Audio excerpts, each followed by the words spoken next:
Part 5, right? Yeah, part 5. Doesn't matter if it's part 5 or part 4 or part whatever. We're gonna be moving so far. I'm just gonna say it was part 5. Yeah. Covenant moved very slow. When they get wait, I mean, do I have any line of sights to anything? No. It doesn't really matter because ship weapons can't attack fighters or bombers or anything. They just dodge out of the way of the plasma lance because, yeah, they can. I like to show how messed up all that battle is just with all the wings everywhere. Oh, that's funny. Right, okay.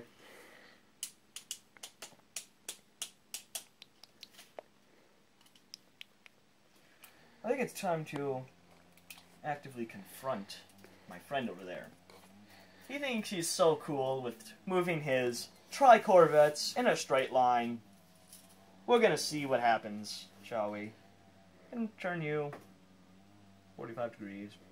Move you in this direction. Oh, he's moving his Cerberus class. I'm so scared. Should be.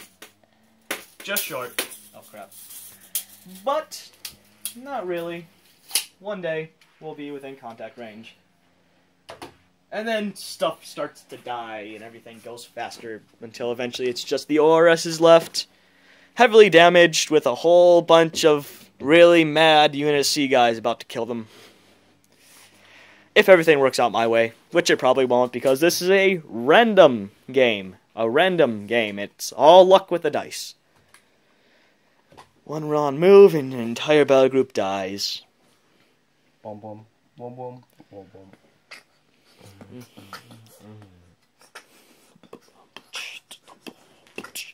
So, ooh, he gets carry reaction. Oh yeah, he did get carry reaction. So I guess just throw a bomber on top of him or something. You never saw that. That never happened. That happened during the flight phase. We all know this. Or the wing phase, whatever it's called. I don't really care. Okay, you're gonna hold it now? Yeah, this is a lot more interesting when there's two people around and they can actually all hold the camera differently, right?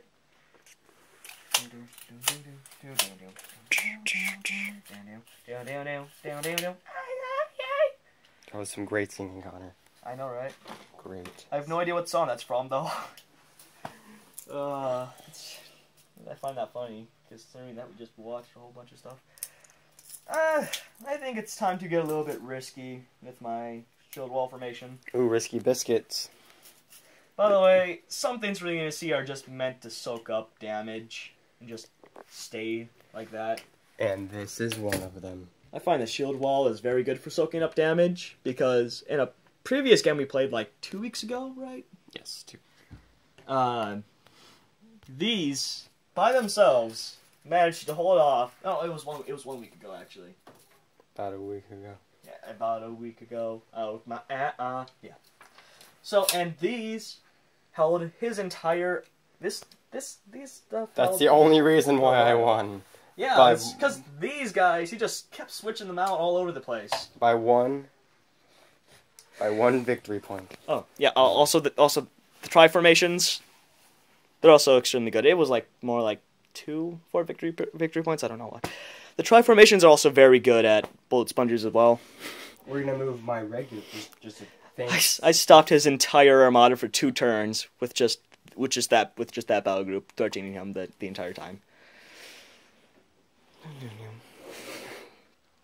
So some Covenant strategies is to get in close, because the plasma you get no negatives. Once you're close, you actually get positives for that. You get +1 for fire. You get +1 in the firepower rating for all plasma ordnance at close range. That's a big. Which usually ends up at firepower rating 5, but it doesn't always.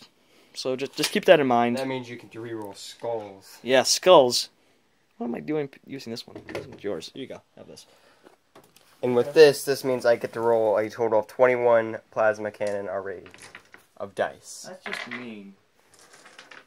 And all I get is titanium armor against that? Yep. Gosh, I can't wait for my massive units to come out. I'm just going to hurt you. I'm just going to take advantage of all this and just move this battle group. Are we going to get high charity? No, that would be way too big. Like, that dwarfs a super carrier. But, just my guess, I'm going to say that we're going to be getting that next year. Or we're going to be seeing that next year at Gen Con, because in the cannon fodder, the recent cannon fodder vlog post on Halo thing, Halo Waypoint. Yeah. HaloWaypoint.com? .com or net. Just type in Halo Waypoint in Google. Yeah. You'll find it. They hinted at it, and you know, we all know that hints usually mean something big, so yeah. I'm just gonna say that right now. Cause I worked my aunt off. Don't get paid. Got just enough. Get up in this club. Have me a good time before my time's up. Yeah, there we go. So I just moved a battle group. I don't think Alex has caught on to my strategy just yet. I actually think I have. I'm not gonna say it because I might be wrong. Let's just say it. I'll tell you if you're wrong or not. I think you're gonna try and go through the gaseous nebula, and because that's a point the Covenant just gets to use it as a special fancy.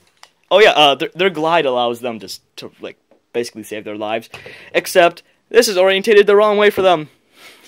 No glide for you. I don't really care. You can go forward and only forward, or take a really wide turn. But once I get close enough, that shield wall's done with the plasma lance. Plasma beam is meh. I could survive it, technically, because you only get 9 dice to roll. 9, but I get to hit it 3 So you times. can do a maximum of 18 minus whatever my successes are. No, you don't get to do it. Oh, I mean, if you have all 3 of them within range. Yeah, I guess you could do it 3 times. On But the still, same ship, that would just be destructive. I mean, technically it would go throughout the entire thing, because they would all be dead. This is a line formation, so you still get to move 9. Yay, pretty freaking do that. Which means they'll be... Still incoherency, just... Maybe... yeah, that's incoherency. Yep. You can have roughly 1 base in between elements of the same battle group for them to stay in coherency. Right, so there's that. Like 2:30 minutes, 2:30 or something left on the clock. I moved these so far. No, he hasn't moved his epochs yet, but... Epochs are the slow juggernauts of the... So, world. So, I have a theory that we're going to be getting the 2 massive elements at the end of October, which is going to be the CAS. Were you recording that? Yeah, it's going to be the CAS and the Punic class, which is the Trafalgar from Halo: The Fall of Reach, which is another great book from Halo. If you don't know that there are books for Halo, you must have been living under a rock for a while, because that's one of the most well-known things about Halo, is that it has books. That's where most of the ships come from, actually. Actually, like all of the ships come from there, or the games by Blur. I would like to say right now, Blur does amazing cutscenes. Shout out to Blur, great cutscenes for any game they do. Yeah, it's just amazing. You're definitely worth all the money you have. Being awesome. Good job, guys. Keep doing what you're doing. Keep making Halo fans happy. Your work in Halo Wars is amazing. Your work in Halo 2 Anniversary was amazing.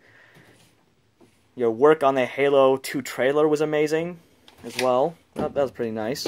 And then yep. When they redid the cutscenes. Oh yeah. Working on Halo 2 Anniversary was just beautiful. If you want to watch something really funny about Halo, watch the dubs. Oh my god, yeah, the Halo 2 dubs from whatever, who is it? Vintage Beef or something? Vintage Beef. Just type in Halo 2 dubs, and you will laugh for days. It's I'm gonna such move a great out my series. Epoch by now, because he's just been sitting back here in the corner this entire time, crying. Because nobody loved him. There's a good thing and a bad thing about them. They can't move very far, and they can't move very far.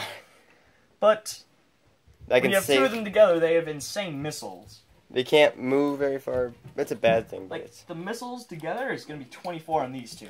And that's deadly enough to take down a CCS. I mean, if we don't, if our point depends. Yeah, true.